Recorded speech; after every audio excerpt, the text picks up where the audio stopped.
Les amis, bienvenue, j'espère que vous allez tous très bien, très content de vous retrouver pour cette nouvelle vidéo et pour une nouvelle preview de Ligue des Champions. Ça fait un moment qu'on n'en a pas fait sur la chaîne, mais demain à 21h, c'est Bayern-Barça, match que j'attends depuis très longtemps. Et donc, à la fin de cette vidéo, je vous donnerai mon prono, mon avis final sur le match. Je vous mettrai le timecode en description, donc vous pouvez aller regarder ça tout de suite. Si c'est la raison pour laquelle vous êtes venu, n'hésitez pas, c'est possible. Mais pour ceux qui resteront, on va regarder ensemble, bien sûr, l'état de forme récent des deux formations. Ça, c'est assez classique, on peut l'envoyer vite. Ensuite, les 11. Quels 11 pourraient être mis en place sur le terrain ? Pourquoi, à quoi ressemblent les effectifs, pas mal de réflexions intéressantes à tisser là. Et enfin, moi, la partie que je préfère, celle où je trouve où il y a le plus de matière, c'est le rapport de force tactique. Qui va remporter les différents rapports de force tactiques, à quoi pourrait vraiment ressembler le match et la physionomie. Ça pourrait nous éclairer un petit peu plus sur le résultat final. Donc, on va passer tout ça. Moi, ce que je vais dire d'abord pour commencer, c'est que le hypomètre est à 10 sur 10 ou 11 sur 10. Je pense que c'est le match de cette phase de groupe de Ligue des Champions à ne pas rater, encore plus que le retour. Alors, je m'explique déjà historiquement, bien sûr, Bayern-Barça, c'est un énorme choc. Les deux cumulés, c'est 11 victoires finales en Ligue des Champions, 11 titres de C1. Je crois qu'il n'y a aucun affrontement sur cette phase de groupe où tu en cumules plus, si tu acceptes tous les matchs du Real où tu en as forcément 14 dès l'entame. Mais je crois que sinon, on a quoi, Liverpool-Ajax, qui est demain soir aussi, si je ne me trompe pas. Et ça, je pense que c'est une dizaine, 10 peut-être tout pile. Et Milan-Chelsea, ça doit être 8 ou 9. Donc voilà, Bayern-Barça, juste sur l'histoire. Et puis sur l'histoire récente, bien sûr, deux clubs qui sont unis par le plus grand entraîneur du siècle, Pep Guardiola, qui sont séparés ensuite par les gifles qu'ils se sont infligés respectivement. Je veux dire, Bayern-Barça, ça finit tout le temps quasiment en claque. Et pas tout le temps dans le même sens, c'est vrai, le Bayern a mis des sacrés gifles, mais en 2009, le Barça met 4-0 au Bayern, en 2015, 3-0. Bien sûr, plus proche de nous, il y a ce double 3-0 la saison passée pour le Bayern, et il y a évidemment ce match historique dantesque 2-8 qui sera sur toutes les lèvres et dans tous les esprits sans doute demain soir. Donc voilà sur l'histoire. Sur la dynamique sportive récente, je pense que ce match a rarement été aussi intéressant, parce qu'avec la résurgence du Barça récente, on a vraiment deux équipes qui sont très performantes. Les deux sont invaincus d'ailleurs pour l'instant cette saison.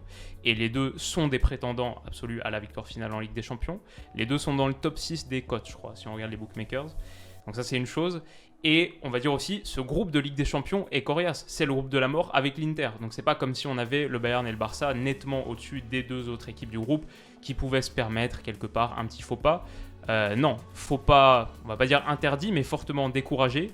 Parce qu'il faut lâcher le moins de points possible si tu veux accéder aux huitièmes de finale de Ligue des Champions. Donc il y a aussi de l'enjeu de ce point de vue-là. Et enfin, bien sûr, le dernier point, la narrative, c'est le retour de Robert Lewandowski en Bavière, à Munich, à l'Allianz Arena. Et un Lewandowski affûté, sans pitié, qui claque but sur but en ce moment pour son nouveau club. Bref, voilà, on a pour moi le match à ne pas rater de ce début de saison. C'est demain à 21h. La question maintenant, qui va l'emporter ? Alors d'abord, on peut regarder l'état de forme. Et l'état de forme, je vais dire, peut-être un petit avantage Barça. Quand on regarde le Bayern, au bout de 3 journées, ils faisaient le meilleur départ de l'histoire de la Bundesliga. Ils avaient mis des énormes scores, 3 matchs, 3 victoires. Mais depuis, 3 matchs nuls un peu décevants plus tard, ils font leur pire début de saison depuis 2010-2011. Le pire début de saison de l'histoire du Bayern depuis 2010-2011. Ça peut aller vite et ça montre à quel point ce début de saison des Bavarois est un petit peu compliqué à lire. Alors, on peut ensuite approfondir la réflexion et voir que le Bayern a surtout galéré quand ils ont fait ces matchs nuls contre des équipes qui étaient assez basses sur le terrain, qui défendaient très proche de leur but, qui offraient au Bayern assez peu d'espace, alors que contre Leipzig en Supercoupe ou contre l'Eintracht en ouverture de Bundesliga, bon, le Bayern a planté 11 pions en 2 matchs, ils ont mis des scores. Et le Bayern est aussi allé battre, il y a 5 jours, l'Inter à Giuseppe Meazza, 0-2, avec quelques sacrés moments de foot. Ça nuance un petit peu la réflexion, mais la réalité est quand même que ça fait 3 nuls sur les 5 derniers matchs pour le Bayern et une équipe qui est 3e de Bundesliga derrière l'Union Berlin et Fribourg. Alors qu'en face, depuis son nul 0-0 en ouverture, c'était contre le Rayo, et le Barça a démoli la Real Sociedad 4-1, Valladolid 4-0, Séville à Séville 0-3, Pilsen en Ligue des Champions 5-1, Cadiz ce week-end 0-4. Ça fait 20 buts marqués, 2 encaissés, contre une adversité un peu moindre, surtout on va dire au vu des débuts de saison de la Real Sociedad et de Séville qui sont pas fous, mais ça fait un gros stock de confiance. Et alors que du côté, les questions, quand on regarde le Bayern, les questions qui se posent depuis un moment autour de Julian Nagelsmann, elles sont toujours là, ou elles refont surface avec un petit peu plus d'insistance au vu de ses résultats décevants sur les 3 dernières rencontres. Alors qu'on attend plus de la recrue Sadio Mané, alors que Matthijs de Ligt sort, là c'était il y a quelques minutes en temps footballistique, les toutes dernières minutes du dernier match, Matthijs de Ligt vient de concéder un penalty évitable dans le temps additionnel. Du côté du Barça, l'idée qui domine, c'est plutôt que Xavi est en train de totalement poser sa patte sur une équipe dont l'effectif a été significativement renforcé. À l'image d'un Robert Lewandowski qui est déjà le meilleur buteur de Liga. Donc sur l'état de forme, je dirais petit avantage Barça. Les 11 maintenant, je vous les ai mis ici. On va commencer avec le 11 du Bayern. Je vois un 11 du Bayern qui devrait ressembler un petit peu à ça. C'est pas sûr, ça pourrait être du 4-2-3-1. Pour l'instant, ça a pas mal alterné entre 4-2-2-2 et 4-2-3-1 avec peut-être Müller en 10, peut-être Musiala en 10, qui était très très pertinent, très performant.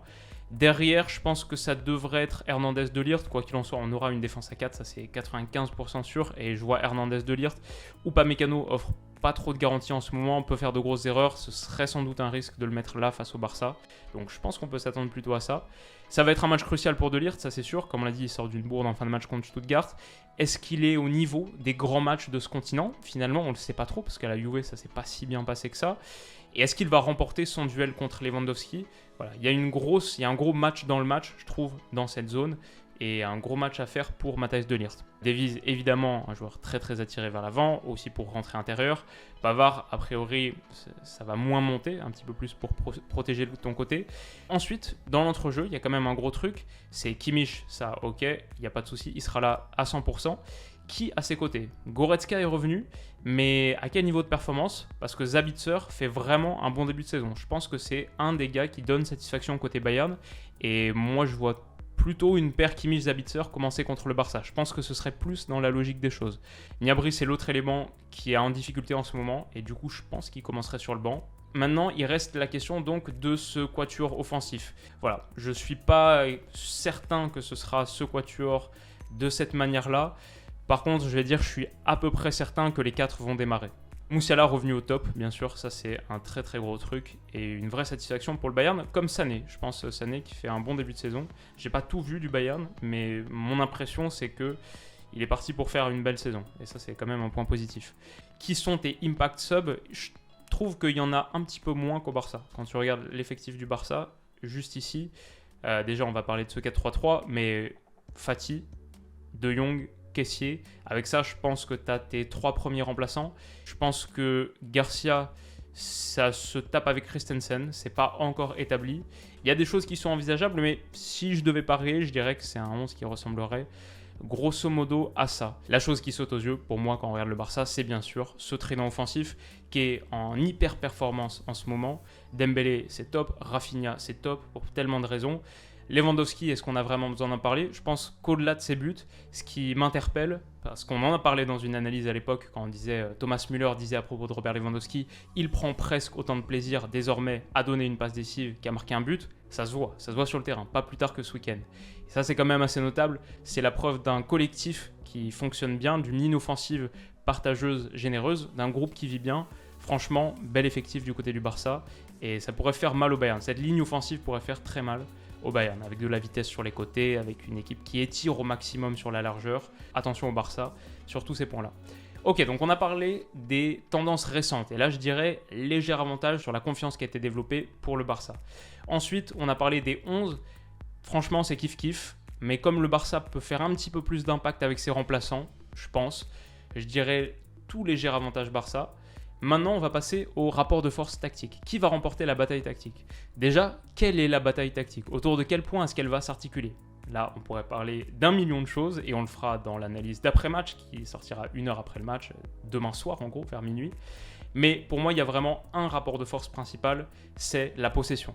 On pourrait dire c'est le cas sur chaque match, toutes les équipes veulent le ballon, etc. Non, c'est pas vrai. Il y a plein d'équipes qui sont OK avec le fait de ne pas avoir le ballon et d'aller exploser en transition en ayant posé son bloc bas, bien bas, ensuite exploiter les grands espaces en profondeur, en transition offensive. Ici, avec le Barça et le Bayern, on a deux équipes qui veulent avoir le ballon. Et juste à regarder les chiffres, le Barça, c'est l'équipe en Espagne qui a le plus le ballon, et le Bayern, c'est l'équipe en Allemagne qui a le plus le ballon. En gros, on a deux formations, c'est pas rare de les voir évoluer à 70-75% de possession, pas rare du tout. Là, qui l'aura? Qui aura le ballon? Et du coup, à cette question, je vais trancher, je pense, assez nettement. Je vais dire le Bayern. C'est mon premier prono de la vidéo. Je pense que le Bayern aura le ballon. D'abord parce que c'est une équipe qui presse mieux que le Barça. Les deux pressent, bien sûr, mais le Bayern, c'est plus organisé et il y a moins d'erreurs de coordination. Le Barça, c'est encore un peu plus de la contre-pression faux folle qui se fait ponctuellement, mais c'est un peu moins structuré. Une erreur d'inattention, et attention, ça peut exploser dans ton dos. Surtout que dans les grands espaces, le Barça a du mal. Donc, le Barça se fait plus souvent percer, et comme sa pression et sa contre-pression est un peu moins performante, forcément, c'est une équipe qui récupère un peu moins rapidement le ballon. Je pense que le Bayern, qui va mettre une grosse pression, récupérer plus de ballons, et aussi forcer le Barça, je pense, à allonger davantage. Le Barça, quand il est pressé, quand il est mis sous grosse pression, ce Barça de Xavi est plus si monomaniaque. N'hésite pas à aller allonger, être un petit peu plus direct. Maintenant, ce que je vais dire, c'est que même si le rapport de force de la possession est perdu par le Barça, c'est pas pour autant qu'ils perdront le match. Parce que même si le Barça aime beaucoup avoir le ballon, évidemment, et que s'ils en ont que 40-45% demain soir, on peut se dire, ok, ils vont souffrir. En réalité, c'est aussi une équipe qui aujourd'hui peut faire plus de choses qu'avant et peut faire mal sur attaque rapide. On les a vus très menaçants de cette manière sur les dernières semaines, avec plusieurs joueurs qui savent mener à bien des transitions offensives éclairs ou juste des mouvements rapides hyper verticaux. Ils ont vraiment cette arme. Et ça pourrait être une arme très pertinente face à la ligne haute du Bayern, une équipe qui aime presser, qui laisse beaucoup d'espace, qui n'est pas toujours très confortable dans cette défense de la profondeur. Donc le Barça pourrait faire mal, même en n'ayant que 40% du ballon, entre guillemets. Ce Barça n'est pas monomaniaque, n'a pas qu'un seul plan A. Maintenant, le truc, c'est que le Bayern aussi a cette arme. Le Bayern aussi a de la qualité pour aller très vite, pour aller exploser dans la profondeur. Et je veux dire que le Bayern me semble mieux structuré collectivement.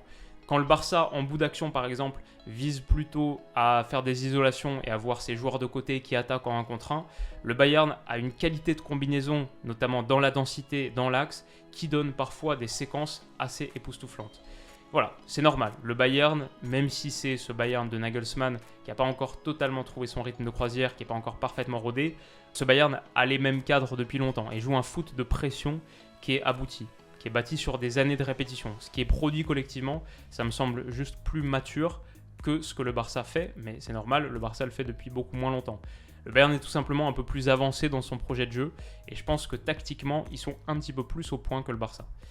Donc c'est pour ça que je les vois gagner ce rapport de force de la possession et être collectivement, je pense, un peu supérieur. Maintenant, ce match de Ligue des Champions, il ne jouera pas forcément sur le collectif. Bien sûr, les individualités auront leur mot à dire. Et là, comme on a dit, petit léger avantage Barça, ce qui fait que ce match est forcément très difficile à pronostiquer. On passe à la partie prono, justement, comme d'habitude, elle est sponsorisée par BetClick, mon partenaire. Comme vous le savez, si vous n'êtes pas encore inscrit sur BetClick, que vous souhaitez le faire, que vous êtes responsable et que vous ne pariez que de l'argent que vous êtes disposé à perdre. Si tout ça vous convient, sachez que vous avez 100 € à l'inscription. Votre premier pari remboursé à hauteur de 100 € si perdant, avec le code promo Willou. Je vous mettrai le lien en commentaire, en description. Chaque utilisation du code me rémunère, ça me donne un petit bonus qui m'aide beaucoup, comme d'habitude, chaque année et chaque mois sur chaque période de Ligue des Champions. N'hésitez pas, je vous mettrai le lien. Et ce que je vais dire du coup dans cette section prono, c'est que le Bayern, pour l'instant, les cotes, le Bayern est à 1,85, le nul à 4,35 et le Barça à 3,70. Donc les cotes reflètent assez bien le fait que le Bayern, à domicile, reste favori. Comme ça, le nul à 4,35 pourrait être assez attirant. On a dit 2 gros morceaux avec un Barça résurgent. Peut-être que pas grand-chose ne les sépare, en plus avec la dynamique récente du Bayern. Pour pas trop se mouiller, entre guillemets, on pourrait dire ça. On a 2 grosses équipes, on a 2 grosses fanbase aussi, à ne pas décevoir sur la chaîne. Mais perso, je vais dire que mon intuition, c'est que je vois quand même le Bayern. Je crois que le Barça va faire une belle saison, voire une très belle saison. Cet effectif si profond, il t'aidera aussi à résister à l'érosion naturelle qui se produit au fur et à mesure au cours d'une saison. Ça t'aide à arriver en février, mars, avril avec un 11 compétitif, sans trou, a priori. Donc, je les vois faire une belle saison. Ils sont en train de progresser à vitesse grand V, pas de souci là-dessus. Mais j'ai un peu l'impression que ce match arrive peut-être un poil trop tôt par rapport à la courbe de progression du Barça.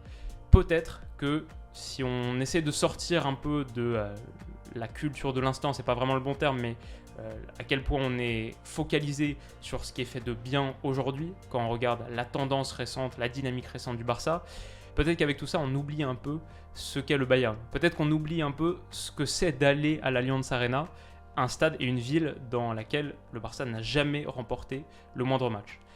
On oublie peut-être aussi un peu ce que c'est de jouer le vestiaire qui déteste le plus la défaite en Europe. On oublie un peu ce que c'est de jouer contre, pour moi, l'équipe qui presse le mieux en Europe. Et on oublie aussi peut-être que mentalement, le Barça n'a pas encore montré, c'est normal, ils n'ont pas eu le temps de le faire, mais n'a pas encore montré le quart de ce qu'ont montré Neuer, Kimmich, Müller, cette colonne vertébrale de monstres mentaux absolus, comme dirait Jürgen Klopp. Donc voilà, pour moi, je vais dire, demain soir, le scénario que je vois le plus, c'est un Barça séduisant, mais en face, un Bayern séduisant et tueur, hyper efficace.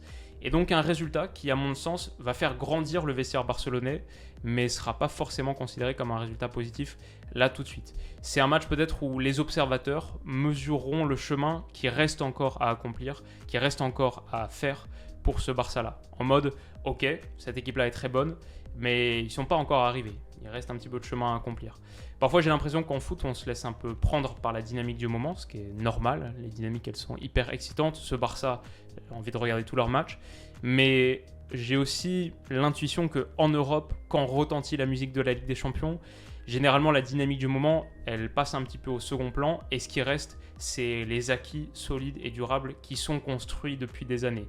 On voit un petit peu ce que tu as dans le ventre, et ce que tu as dans le ventre, c'est pas quelque chose que tu as ingéré il y a 3 jours ou la semaine dernière. C'est quelque chose que tu bâtis depuis des années.